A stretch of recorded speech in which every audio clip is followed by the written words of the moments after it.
इमरान खान ने रात के अंधेरे में सलीम शहजाद साहब को क्यों तब्दील किया था एसडीजी नैब, और उन पर यह इल्ज़ाम क्यों लगाया था कि वो शहबाज शरीफ के ऊपर अरेस्ट नहीं कर रहे उसको। अब देखें ना, ये इस मुल्क का अलमी है असद उमर जैसे लोगों की वजह से। असद उमर ऐसी बातें क्यों करता है? पहले तो टार्जन बनता है पब्लिक में आके, प्राइवेटली जाके माफिया मांग लेते हैं। मैंने उनको पूछा था बेनज़ीर साहिबा को, मैंने कहा आपकी ज़िंदगी की सबसे बड़ी गलती क्या है?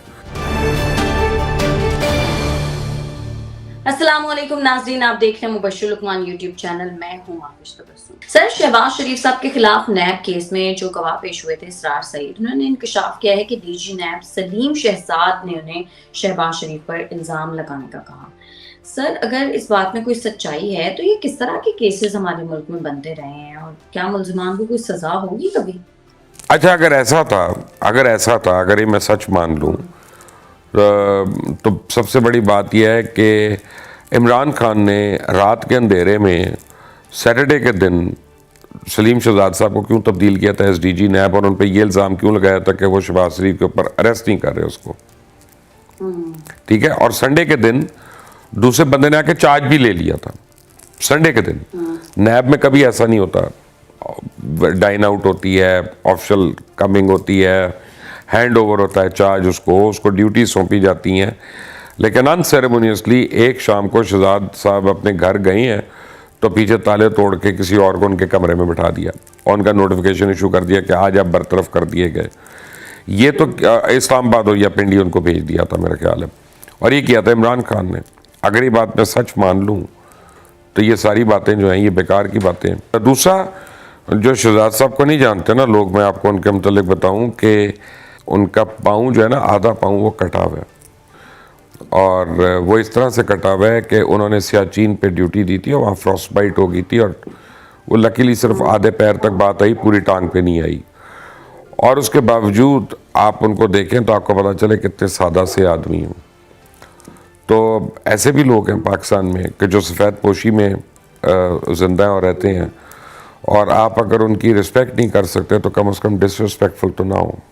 सर, असद उमर साहब ने तौहीन इलेक्शन कमीशन में माफी मांगी है। सर, अगर बाद में माफी ही मांगनी होती है तो हमारे सियासतदान पहले इस तरह के बयान देते क्यों?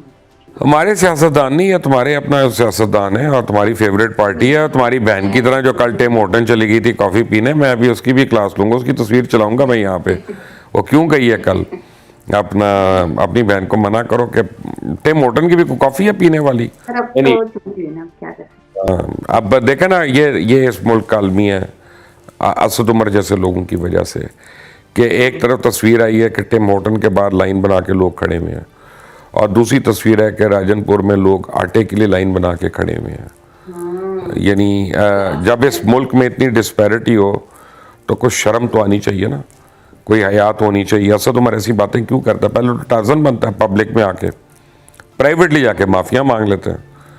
तो माफ़ी भी पब्लिकली मांगे ना, उससे ही तरह आवाम के जुलूस के आगे मांगे ना कि हाँ मैंने गलत कहा था, मैं माफ़ी मांग रहा हूँ, अपने किए पे मैं शर्मिंदा हूँ। सर, वो शायद माफी इसलिए मांग लेते हैं कि वो कहते हैं कि चलो जान छुड़ाओ, आगे बढ़ो। जो असूल पसंद होते हैं, जिन्होंने वाकई कोई इनकलाब लाना होता है ना, फिर वो नेल्सन मंडेला की तरह सदियों जेल में रहते हैं, वो फिर अपने घरों में नहीं होते, वीडियो लिंक पे नहीं खिताब कर रहे होते, वीडियो लिंक पे नहीं गिरफ्तारियां दे रहे होते, और बाकी आपकी तरह के वोटर्स उनके जो हैं वो व्हाट्सएप ग्रुप पे गिरफ्तारियां देंगे ना।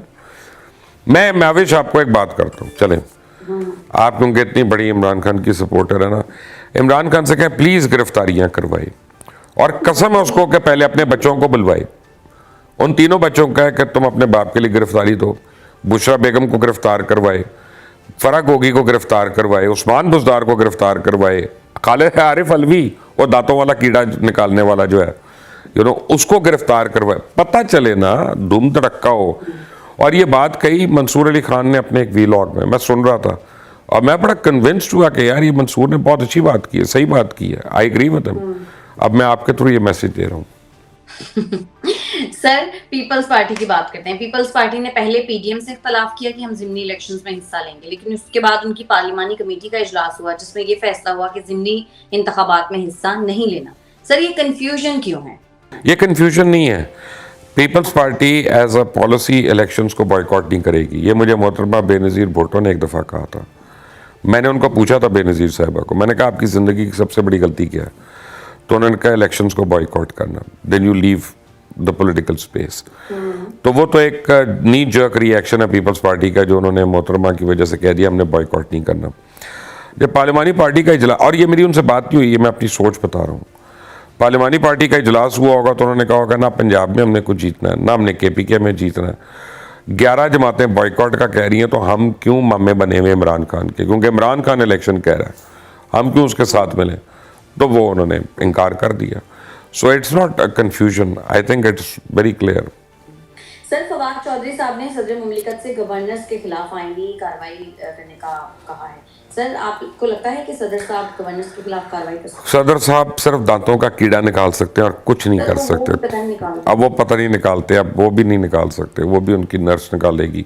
कर ले, चेंज कर ले, लेकिन चेंज वो कर सकते हैं प्राइम मिनिस्टर की सवाबदीद पे, खुद से नहीं। तो इसलिए वो कोई कार्रवाई नहीं हो सकती।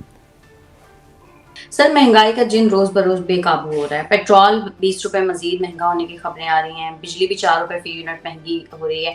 सर इतनी महंगाई हो रही है, सिलसिला कब तक चलेगा? मैं बोर हो गया हूँ इसका जवाब दे दे के।